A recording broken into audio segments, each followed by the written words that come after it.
Bien bonjour chers lecteurs, je suis contente de vous retrouver pour cette toute nouvelle vidéo. Je pense que d'ici peu je vais pouvoir vous faire d'autres vidéos dans cette ambiance-là, j'aime vraiment beaucoup.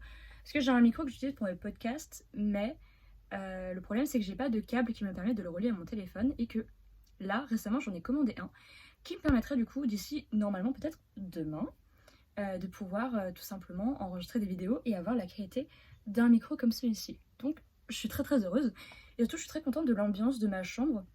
Donc là, vous êtes posé actuellement sur un trépied avec une petite lumière jaune qui permet de bien m'éclairer. Et en fond, j'ai ma lumière LED qui donne une petite ambiance sympa à ma chambre. Moi, voilà, je pense qu'on a assez blablaté. Et on passe tout de suite au cœur du sujet, c'est-à-dire ce livre-là. Donc, j'ai reçu ce livre qui est Les coquillages ne s'ouvrent qu'en été de Clara Hérault, qui est une épreuve non corrigée que j'ai reçue dans le cadre d'une rencontre avec l'autrice organisée par Babelio. Ce qui s'est passé, c'est que Babelio organise régulièrement des rencontres entre auteurs et lecteurs. Et dans ce cas-ci, Babelio offrait la possibilité à environ 30 lecteurs-lectrices de pouvoir rencontrer l'autrice et recevoir son ouvrage en avant-première. Parce que du coup, ce livre-là, il est censé sortir le 29 mai, donc au moment où sort la vidéo, le livre n'est pas encore sorti. En revanche, moi, ma rencontre avec l'autrice se passe le jour où la vidéo sort, donc ce jeudi. Et j'ai du coup sans doute vous faire une vidéo et faire un petit récap sur ce qui s'est passé. Donc aujourd'hui, je vais vous parler de son livre. Comme ça, vous pourrez un petit peu en savoir plus sur de quoi ça parle, qui est l'autrice, et découvrir un petit peu les thématiques de cet ouvrage. Donc Clara Hérault, elle a écrit d'autres livres comme L'effet boule de neige, ou pour ma part, j'ai lu Nos plus belles années récemment, dont je vous ai fait une vidéo YouTube il n'y a pas si longtemps que ça. C'est une autrice qui met en avant des personnages féminins et qui a la particularité en fait de mettre deux points de vue principaux, chose que je trouve d'ailleurs assez rare dans le sens où généralement on a un personnage principal et des personnages secondaires autour, mais là on a deux personnages principaux qui sont égal à égal. Et ce livre ne déroge pas à la règle puisque on va suivre Phoebe et Lena qui sont deux sœurs qui n'ont qu'un an d'écart et qui pourtant tout opposent. Donc dans cette histoire, Phoebe et Lena, ce sont deux sœurs qui ont l'habitude de partir chaque été dans la maison de vacances de leur grand-mère en bord de mer, donc à côté de Bordeaux. Et elles partent vraiment depuis leur naissance. Donc les deux jeunes filles, elles ont grandi là-bas chaque été, elles sont fait amies avec d'autres personnes. Et pour Phoebe, elle est tombée amoureuse. Sauf que cette année, c'est une année un peu différente. C'est une année où les deux sœurs ne se sont jamais autant opposées l'une à l'autre. Et c'est aussi une année où elles ne se sont jamais autant disputées avec leurs parents. Cet été-là est différent des autres parce que cette année a été vraiment difficile pour les deux jeunes filles. Phoebe, c'est une jeune fille qui du coup rentre dans sa première année d'études supérieures, elle part en droit, mais c'est pas vraiment une volonté qui vient d'elle, mais plutôt une volonté qui vient de sa mère. Sa mère qui est assistante juridique et son père qui est avocat. Et sa mère vit avec une énorme frustration du fait d'avoir eu des enfants pendant qu'elle faisait ses études, ce qui l'a empêchée de devenir avocate. Et donc elle projette un petit peu ses envies sur sa fille et lui glisse l'idée d'intégrer des études de droit. Sauf que pour Phoebe, cette année, ça a été une horreur. C'était extrêmement difficile, mais en dehors même du fait que ce soit difficile, c'était clairement pas un choix passion. C'était clairement pas un choix qu'elle voulait. Et pour Lena aussi, ça a été une année assez compliquée parce que, d'une part, elle était en perpétuel conflit avec ses parents et surtout sa mère. Et cette année, elle a vécu une situation qui l'a mise profondément mal et qui lui a fait sentir un profond sentiment de solitude. Ce qui s'est passé, donc c'est pas vraiment du spoil parce qu'on en parle assez tôt quand même. Ce qui s'est passé, c'est que elle est tombée amoureuse de sa meilleure amie et elle pensait que c'était réciproque. Et quand elle a essayé de l'embrasser, s'est repoussée et elle a fini par se moquer d'elle et à mettre tout son groupe d'amis à dos. Donc Lena l'a extrêmement mal vécu parce que c'était sa meilleure amie depuis super longtemps et elle a fini par développer des sentiments pour elle. Et du jour au lendemain, elle se retrouve avec plus personne. Et elle n'a personne sur qui compter parce que ses parents, elle est toujours en embrouille avec eux. Et sa sœur Phoebe, étant donné qu'elle est en études supérieures, dans des études qu'elle n'aime absolument pas, elle se sent encore plus isolée parce qu'elle ne peut pas lui parler. Et du coup, cet été est un peu différent des autres, aussi pour Phoebe parce que, comme je vous l'ai dit juste avant, elle était tombée amoureuse d'un garçon qu'elle connaît depuis qu'elle a 12 ans. Sauf que l'année précédente, ils ont dû rompre parce qu'elle a décidé de continuer ses études. Et en fait, elle l'a un peu ghosté et elle s'en veut énormément parce qu'elle l'aime du plus profond de son cœur, que c'était pas un choix voulu. Mais voilà, les faits sont là et elle se retrouve du coup cet été à devoir assumer cette rupture un an après et à vivre avec ce profond sentiment de solitude. Donc voilà, concrètement, j'ai peut-être pas besoin de vous raconter ce qui se passe durant cet été-là, parce que c'est un petit peu le cœur de l'histoire. On va surtout aborder des grosses thématiques. Je pense que c'était quand même important de savoir ce qui se passait pour ces deux personnages précédemment durant leur année, pour savoir qu'est-ce qui fait que cette année-là, ça va être plus compliqué, qu'est-ce qui va faire qu'elles sont toujours en conflit, qu'elles ne se comprennent plus, qu'elles ne s'entendent plus. Mais je pense que je vais vous laisser découvrir par vous-même l'histoire. Mais en tout cas, c'est une histoire qui m'a beaucoup plu, qui à l'image de Nos plus belles années va traiter du coup d'une thématique. Donc là, celle-ci, c'est la thématique des relations LGBT, où le personnage de Lena va beaucoup se poser des questions. Elle va se demander si elle est normale, elle va se demander du coup si elle est lesbienne, bisexuelle, pansexuelle, hétérosexuelle. En fait, elle va avoir beaucoup de remises en question sur sa sexualité.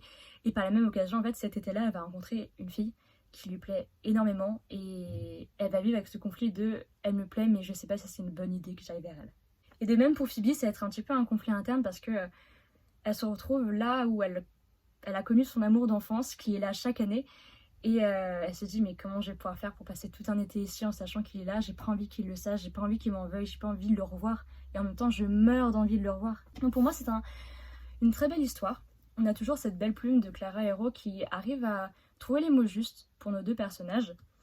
Et je pense que comme dans chacune de ces histoires, on arrive plus ou moins à s'identifier à l'une ou à l'autre des héroïnes.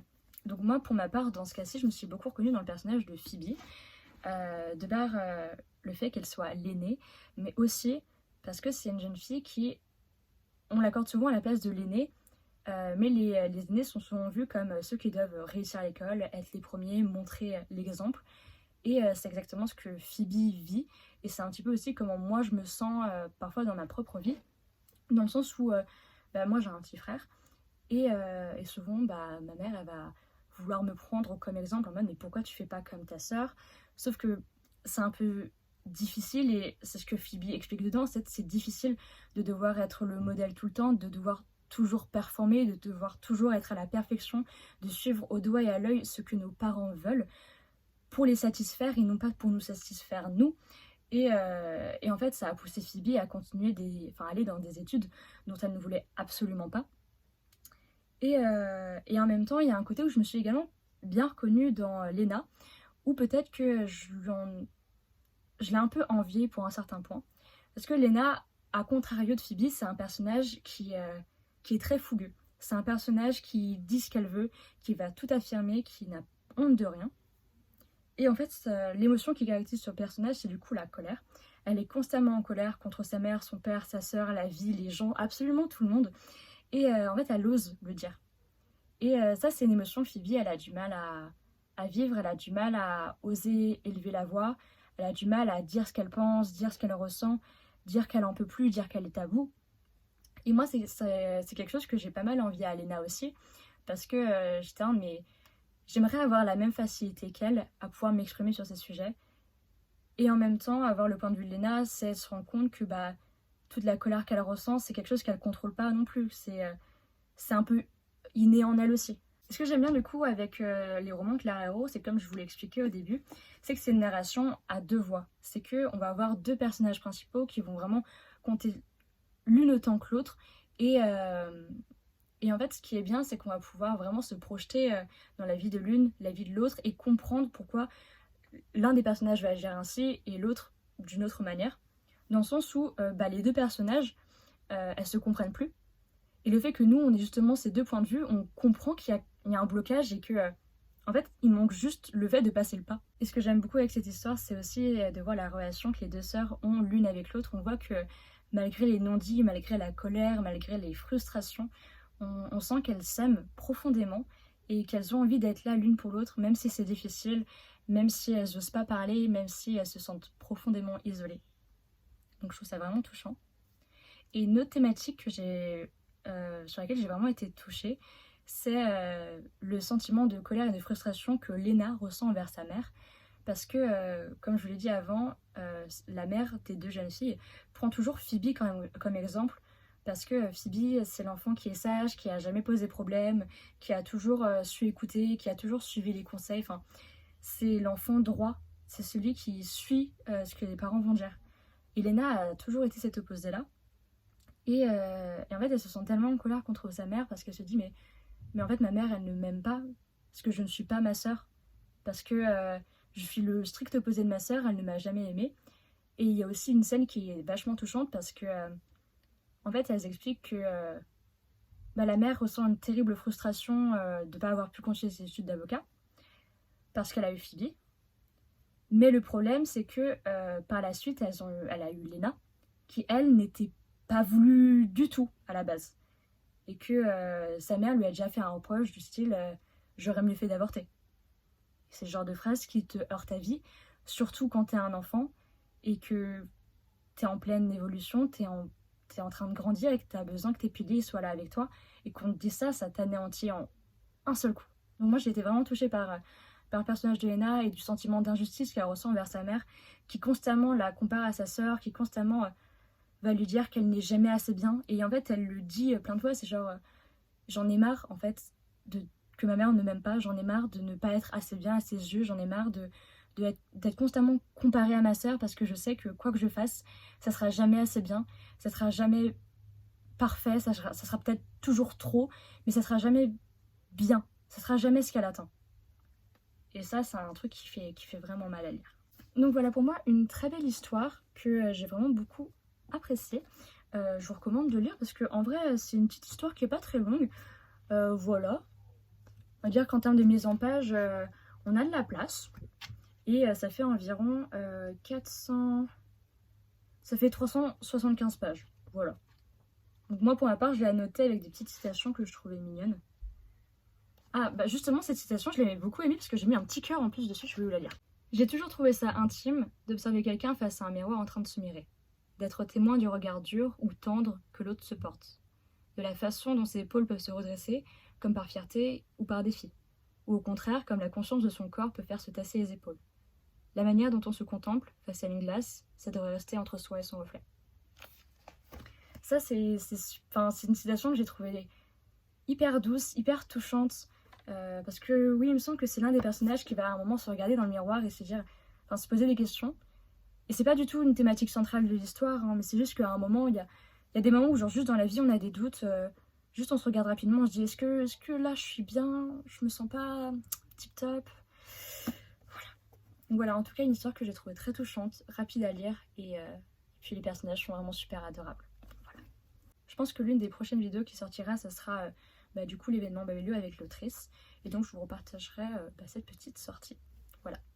Donc je vous remercie en tout cas d'avoir regardé cette vidéo en entier et on se retrouve très prochainement pour une autre vidéo. A plus!